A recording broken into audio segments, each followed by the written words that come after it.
Hello everyone, कैसे हैं आप लोग। दोस्तों, गृह विभाग विशेष शाखा के द्वारा बिहार में अभी एक वैकेंसी आई है ना, जो कि आपका बिहार पुलिस अवर सेवा आयोग इस वैकेंसी के लिए एग्ज़ाम कराएगी। तो ये जो वैकेंसी आई हुई है एक्चुअली में आपका जो क्लर्क का वैकेंसी है पुलिस के अंदर, है ना। तो इसके ऊपर हम लोग डिटेल में चर्चा करते हैं, क्या एलिजिबिलिटी है, कब से आप फॉर्म फिल कर सकते हैं, एग्जाम का पैटर्न क्या है, फिजिकल स्टैंडर्ड वगैरह क्या है। We will discuss in very detail, एक एक चीज़ को हम लोग डिटेल में देखते हैं। सबसे पहले तो देखिए, बिहार पुलिस अवर सेवा आयोग, है ना, इसके द्वारा ये वैकेंसी आया हुआ है ना।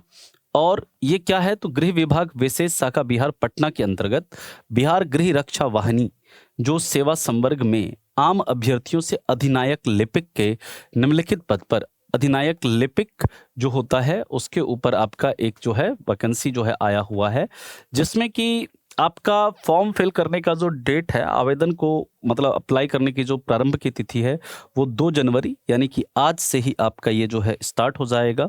और लास्ट डेट जो होगा वो आपका कब तक रहेगा, 2 फरवरी 2026 तक रहेगा। इसका जो विज्ञापन संख्या है 1/2026 है ना। इसी विज्ञापन संख्या के अकॉर्डिंग आपका जो भी नोटिफिकेशन है इसमें आएगा, रिजल्ट वगैरह, एग्जाम का डेट, विज्ञापन संख्या रहेगा आपका कौन सा, 1/2026। अब देखिए यहाँ पर जो है ना, ये पद का नाम क्या है, आपका अधिनायक लिपिक है। और यहाँ पर आप देख सकते हैं जो आपका वेतनमान जो है ये आपका क्या है, लेवल 4 का ये क्या है, आपका जॉब है। इसके बाद इसमें टोटल जो वैकेंसी है वो कितनी है, आपकी 64 वैकेंसी है, याद रखेंगे। लेवल 4 यानी कि ये आपका 2400 ग्रेड पे का क्या है, जॉब है। अब देखिए कह रहा है, इन पदों पर चयन हेतु प्रतियोगिता परीक्षा आयोजित की जाएगी, है ना। उक्त पदों पर चयन के लिए बिहार पुलिस अवर सेवा आयोग द्वारा अभ्यर्थियों के लिए ऑनलाइन आवेदन पत्र प्राप्त किया जाएगा। यानी कि इसका जो एग्जाम है बिहार पुलिस अवर सेवा आयोग कराएगी और इन्हीं के द्वारा ऑनलाइन एप्लीकेशन लिया जाएगा। एक अभ्यर्थी जो है वो एक ही आवेदन करेगा। बाकी देखिए, जो भी इसके अंदर जो नोटिफिकेशन वगैरह है उसको थोड़ा सा हम लोग डिटेल में देखते हैं। जो जो मेन बातें हैं इसमें तो बहुत सारी चीज़ें हैं, आप इसे खुद से पढ़ लीजिएगा। जो इंपॉर्टेंट चीज़ें हैं उसके ऊपर हम लोग क्या करते हैं, बात करते हैं। यहाँ पर आवेदन के लिए पात्रता क्या है, पात्रता की बात करें, आखिर कौन कौन इसके लिए अप्लाई कर सकता है। तो यहाँ पर देखिए साफ साफ लिखा है कि भारतीय नागरिक होना अनिवार्य है। पुरुष, महिला एवं थर्ड जेंडर जो है वो भी क्या कर सकते हैं, आवेदन कर सकते हैं। अभ्यर्थियों की शैक्षणिक योग्यता जो है दिनांक 1 अगस्त 2025 यानी 1 अगस्त 2025 तक आपका जो इंटरमीडिएट है यानी जो +2 है उत्तीर्ण होना चाहिए, या इसके समकक्ष जो है वो आपका उत्तीर्ण होना चाहिए। यानी पॉलिटेक्निक वगैरह भी अगर आपने किया हुआ है तो उसे भी आपका उत्तीर्ण इसी के समकक्ष माना जाता है। तो या तो आपका इंटरमीडिएट होना चाहिए या फिर इसके समकक्ष जो भी आपका डिग्री है वो आपका होना चाहिए, +2 होना चाहिए। कब तक, तो 1 अगस्त 2025 तक। उम्र सीमा की जो गणना है वो 1 अगस्त 2025 के आधार पर की जाएगी। और अभ्यर्थियों की उम्र जो है वो दिनांक 1/8/2025 तक को मैट्रिक अथवा समकक्ष प्रमाण पत्र, मैट्रिक के प्रमाण पत्र के अकॉर्डिंग उनका जो एज है, देखिए अलग अलग कैटेगरी के लिए कितना कितना है, अलग अलग कैटेगरी के लिए यहाँ पर दिया गया है। जो मैट्रिक के सर्टिफिकेट में जो भी आपका डेट ऑफ बर्थ होगा उसके अकॉर्डिंग जो अनारक्षित सामान्य कोटि के पुरुष हैं उसके लिए मिनिमम है 18 वर्ष और अधिकतम कितना, 37 वर्ष। महिलाओं के लिए जो अनारक्षित महिलाएं हैं उनके लिए 18 वर्ष और अधिकतम 40 वर्ष। जो पिछड़ा वर्ग और अत्यंत पिछड़ा वर्ग के जो पुरुष एवं महिलाएं हैं तथा जो आपके थर्ड जेंडर के हैं उनके लिए मिनिमम है 18 वर्ष, अधिकतम कितना, 40 वर्ष। अनुसूचित जाति एवं अनुसूचित जनजाति के लिए पुरुष एवं महिला के लिए मिनिमम कितना है, 18 वर्ष और अधिकतम कितना है, 42 वर्ष है। बिहार के वैसे सरकारी सेवकों को उच्चतर वेतनमान की सेवा संवर्ग में जाने के लिए प्रतियोगिता परीक्षा में भाग लेने हेतु अधिकतम आयु सीमा में 5 वर्ष की जो है आपकी छूट दी जाएगी, जिन्होंने न्यूनतम नियमित सेवा में 3 वर्षों तक की अवधि पूरी कर ली हो। मान लीजिए कि आप कांस्टेबल हैं या फिर आप मान लीजिए बिहार सरकार में इससे कम ग्रेड पे किसी चीज़ में काम कर रहे हैं, कहीं पर क्लर्क में है या किसी जॉब में है, और अगर आपको मान लीजिए कि हायर ग्रेड पे के जॉब में जाना है तो उसके लिए भी आपको, अगर आपने मिनिमम 3 साल बिहार सरकार के अंदर काम कर लिया है तो आपको 5 साल की क्या की दी जाएगी, यहाँ पर एज में छूट दी जाएगी। ठीक है, बाकी ये तो आपको पता है। जो अभ्यर्थी की उम्र की गणना है वो किसके आधार पर की जाती है, वो की जाती है 10th या मैट्रिकुलेशन का जो सर्टिफिकेट है उसके आधार पर की जाती है। अब देखिए शारीरिक मापदंड यहाँ पर दिया हुआ है कि ऊंचाई जो है अनारक्षित के लिए पुरुष, जो आप अनारक्षित और पिछड़ा वर्ग के पुरुषों के लिए आपका न्यूनतम जो ऊंचाई है 165 सेंटीमीटर होनी चाहिए। अत्यंत पिछड़ा वर्ग के पुरुषों के लिए न्यूनतम 160 सेंटीमीटर होनी चाहिए। अनुसूचित जाति एवं अनुसूचित जनजाति यानी एससी और एसटी के पुरुषों के लिए न्यूनतम 160 सेंटीमीटर, और सभी वर्ग की महिलाओं के लिए जो ऊंचाई यानी जो आपका हाइट होना चाहिए वो कितना 165 सेंटीमीटर होना चाहिए। उसी तरह सीना का दिया हुआ है, अनारक्षित और जो आपके पिछड़ा वर्ग और अत्यंत पिछड़ा वर्ग के पुरुषों के लिए बिना फुलाए 81 सेंटीमीटर और फुलाकर 86 सेंटीमीटर मिनिमम होना चाहिए, ये न्यूनतम। फुलाने के बाद सीना की माप में कम से कम 5 सेंटीमीटर का अंतर होना चाहिए, यानी कि फुलाने के बाद जो आपका माप है उसमें 5 सेंटीमीटर का क्या होना चाहिए, डिफरेंस होना चाहिए। इसी तरह अनुसूचित जाति एवं जनजाति के पुरुषों के लिए बिना फुलाए 79 सेंटीमीटर है, फुलाकर 84 सेंटीमीटर है, ये मिनिमम है ना। अब देखिए फुलाने के बाद सीमा की माप में कम से कम वही 5 सेंटीमीटर का अंतर होगा। महिलाओं के लिए सीना की माप नहीं की जाएगी। सभी वर्गों की महिला अभ्यर्थियों के लिए न्यूनतम वजन, जो फीमेल जो आपके कैंडिडेट हैं उनके लिए मिनिमम वेट, ये बहुत इंपॉर्टेंट पॉइंट है, इतना 48 केजी होना आवश्यक है आपका वेट। अगर आप इससे कम है तो आपको फिजिकल में छांट दिया जाएगा। किन्नर या जो थर्ड जेंडर होता है उनके अभ्यर्थियों के लिए शारीरिक मापदंड जो है ये आपका दिया हुआ है यहाँ पर, इसमें आप लोग देख लेंगे। इसके अंदर ये नियमावली है, इस नियमावली के अंदर उनके क्या होगा, उनके मतलब शारीरिक मापदंड की जांच की जाएगी। अब देखिए नियुक्ति की प्रक्रिया कैसी होगी, तो इसके लिए आपका पहले लिखित प्रतियोगिता होगा, फिर आपका फिजिकल मेजरमेंट टेस्ट होगा, यानी शारीरिक दक्षता प्रक्रिया परीक्षा होगा। तो लिखित जो प्रतियोगिता परीक्षा होगा इसमें आपका क्या होगा, देखिए कह रहा है कि आवेदन पत्रों के संग्रहण के उपरांत आवेदन पत्रों की समीक्षा की जाएगी एवं जिन अभ्यर्थियों के आवेदन पत्र सही पाए जाएंगे उनके लिए लिखित परीक्षा का आयोजन किया जाएगा।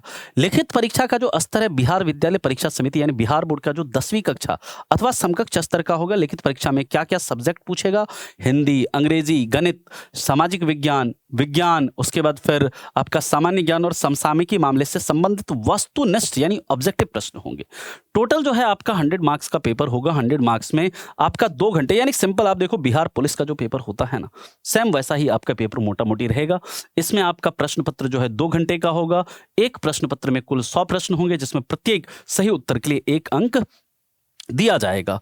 ओएमआर आधारित जो है आपका क्या होगा, प्रश्न पत्र होगा। उत्तर पुस्तिका में 2 प्रतियां होगी यानी 2 कॉपी होगा ओएमआर का। एक कार्बन प्रति जो है के रूप में आयोग के पास अंतिम चयन सूची प्रकाशित होने के 1 वर्ष तक सुरक्षित रखी जाएगी। ठीक है। लिखित परीक्षा में कह रहा है 30% अंक से कम प्राप्त करने वाले अभ्यर्थी, यानी अगर आपका मिनिमम 30% अंक नहीं आता है तो आपको फिजिकल मेजरमेंट टेस्ट के लिए नहीं बुलाया जाएगा, उसमें डिस्क्वालीफाई कर दिया जाएगा, है ना। लिखित परीक्षा में अगर आप 30% मार्क्स नहीं लाते हैं तो कह रहा है लिखित परीक्षा में प्राप्त अंकों के आधार पर यथासंभव विज्ञापित रिक्तियों के आरक्षण कोटिवार 5 गुना प्रत्येक कोटि के अभ्यर्थियों का चयन, यानी कि जो रिटर्न में जब बच्चे शामिल होंगे तो टोटल फिजिकल के लिए कितने बच्चों को बुलाया जाएगा, तो याद रखिएगा फिजिकल के 5 गुना बच्चों का, यानी 64 वैकेंसी है तो 64 गुना 5 इतने बच्चों को क्या किया जाएगा, बुलाया जाएगा। किसके लिए, फिजिकल मेजरमेंट टेस्ट के लिए। इसके बाद देखिए कह रहा है लिखित परीक्षा अंतिम मेधा सूची का आधार नहीं होगी। लिखित परीक्षा जो है अंतिम मेधा सूची का आधार नहीं होगा। इसके लिए आपका शारीरिक दक्षता परीक्षा में भी क्वालिफाई करना होगा, और शारीरिक दक्षता परीक्षा जो है इसका पूरा आपका दिया हुआ है कि दौड़ कितने मार्क्स का होगा, इसमें कितने के लिए आपको कितना नंबर मिलेगा, ये पूरा आपका दिया हुआ है डिटेल में कि गोला फेंक कितने अंक का होगा, है ना, और ये सब पूरा दिया है कि दौड़ कितने अंक का होगा, गोला फेंक कितने अंक का होगा। ठीक है। और फिर यहाँ पर जो है ऊंची कूद में कितना अंक का होगा, है ना, वो सारा पूरा डिटेल में दिया हुआ है। और जो थर्ड जेंडर है उनके लिए क्या होगा। और इसके बाद कह रहा है कि मेधा सूची एवं नियुक्ति की जो अनुशंसा है, उपरोक्त पद पर नियुक्ति हेतु चयन के लिए मेधा सूची शारीरिक दक्षता परीक्षा के अधीन तीनों स्पर्धाओं यथा दौड़, ऊंची कूद और गोला फेंक में अभ्यर्थी द्वारा प्राप्त कुल अंक के आधार पर तैयार की जाएगी। यानी कि जो आपका जो मेधा सूची है वो किस पर तैयार किया जाएगा, जो आपका शारीरिक दक्षता परीक्षा के अंदर जो दौड़, ऊंची कूद और गोला फेंक में जो अभ्यर्थी द्वारा जो प्राप्त कुल अंक होगा उसके आधार पर तैयार किया जाएगा। और शारीरिक दक्षता परीक्षा में 2 या 2 से अधिक अभ्यर्थियों के समान अंक प्राप्त करने के अंदर की दशा में मेधा सूची में उनके स्थान का अवधारण उनकी जन्म तिथि के आधार पर एवं समान अंक प्राप्त करने एवं समान जन्मतिथि वाले 2 या 2 से अधिक अभ्यर्थियों की दिशा में उनकी शैक्षणिक अर्हता के आधार पर किया जाएगा। यानी कि यहाँ पर जैसे मान लीजिए किसी कैंडिडेट का 2 जो नंबर, मतलब 2 कैंडिडेट है या उससे ज़्यादा कैंडिडेट, उसका सेम नंबर आ गया, तो कैसे होगा, जिसका डेट ऑफ बर्थ पहले होगा उसका क्या करेंगे, उसको यहाँ पर प्रेफरेंस देंगे।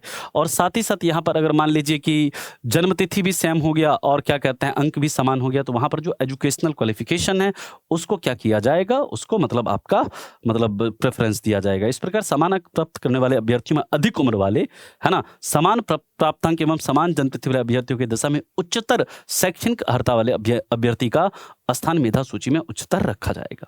ठीक है, बाकी यहाँ पर ये सारा कुछ आपका डिटेल में दिया हुआ है। यहाँ पर टोटल वैकेंसी जो है, वैकेंसी कोटिवार कितनी है वो आपका डिटेल में दिया हुआ है ना, कि किस कैटेगरी के लिए कितनी सीटें हैं और उसमें महिलाओं के लिए कितनी सीटें आरक्षित रहेगी। तो अनारक्षित के लिए 26 है, एससी के लिए 10 है, एसटी के लिए 1 है, अत्यंत पिछड़ा वर्ग के लिए 11 है, पिछड़ा वर्ग के लिए 8 है, ईडब्ल्यूएस के लिए 6 है और पिछड़ा वर्ग की महिलाओं के लिए कितना है, 2 है। ठीक है, टोटल वैकेंसी आपका कितना है, 64 है इसमें। बाकी स्वतंत्रता सेनानी के जो पोता पोती नाती नतनी होते हैं उसके लिए 1 सीट जो है यहाँ पर क्या है, आपका रिजर्व रखा गया है। बाकी आरक्षण का जो नियम रहता है बिहार सरकार का, उसी के तहत आपको इसमें आरक्षण दिया जाएगा, है ना। स्वतंत्रता सेनानी के जो पोता पोती नाती नतनी है उनको जिस आधार पर आरक्षण मिलता है वैसे ही आरक्षण मिलेगा। बाकी इस नोटिफिकेशन को एक बार डिटेल में क्या करना, आप लोग पढ़ लेना खुद से भी।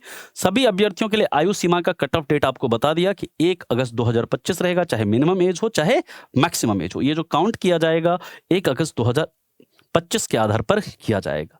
ये जो आपका जो मतलब नियुक्ति प्राधिकार है, अधिनायक लिपिक या फिर इसे हेड कांस्टेबल क्लर्क भी कहते हैं, है ना, के पद पर नियुक्ति हेतु प्राप्त अधियाचना के अनुसार नियुक्ति प्राधिकार समादेष्टा बिहार गृह रक्षा वाहिनी पटना होंगे। यानी बिहार गृह रक्षा वाहिनी यानी बिहार होमगार्ड के जो समादेष्टा हैं उनके अंतर्गत क्या होगी, आपकी नियुक्ति की जाएगी।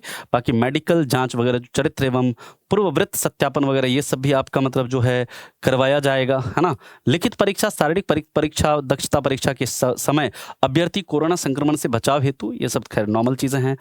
आप जो अप्लाई कहाँ से करेंगे, अप्लाई आप इस वेबसाइट पर जाकर के करिएगा, https://bpssc.bihar.gov.in पर।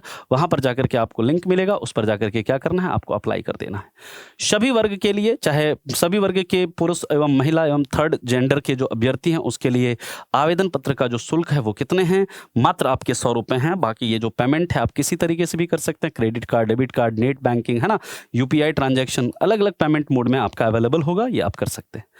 ठीक है, अब देखिए इसके बाद जो है ये इस पर जाएं, वेबसाइट पर जाएं। इसके लिए क्या करिए, आप जाकर के पंजीकरण कर दीजिए। तो यही था दोस्तों इसमें। बाकी और जो है एक बार आप लोग इसे खुद से पढ़ लेना, ठीक है। बाकी जो नियम रहता है फॉर्म को अप्लाई करने का वही सब आपका क्या होगा, नियम रहेगा। मेन चीज जो है आपको ये पता होना चाहिए कि इसका क्या मतलब क्वालिफिकेशन है, कैसे एग्जाम है। तो क्वालिफिकेशन आपको पता चल गया कि इंटर जो है मिनिमम इसका क्वालिफिकेशन है। एज आपको पता चल गया। एग्जाम जो होगा वो आपका 100 मार्क्स का रिटर्न होगा। बाकी जो है आपका फिजिकल जो होता है वो आपका फिजिकल का पूरा डिटेल दिया हुआ है। तो एक बार इस नोटिफिकेशन को अच्छे से पढ़ लीजिएगा।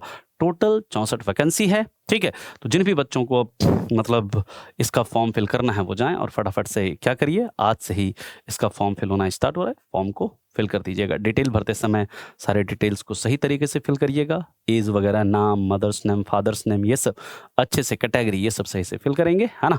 मिलते हैं आपसे फिर ऐसे ही इन्फॉर्मेशन के साथ। तब तक के लिए आप लोगों का धन्यवाद। Thank you so much, bye and take care.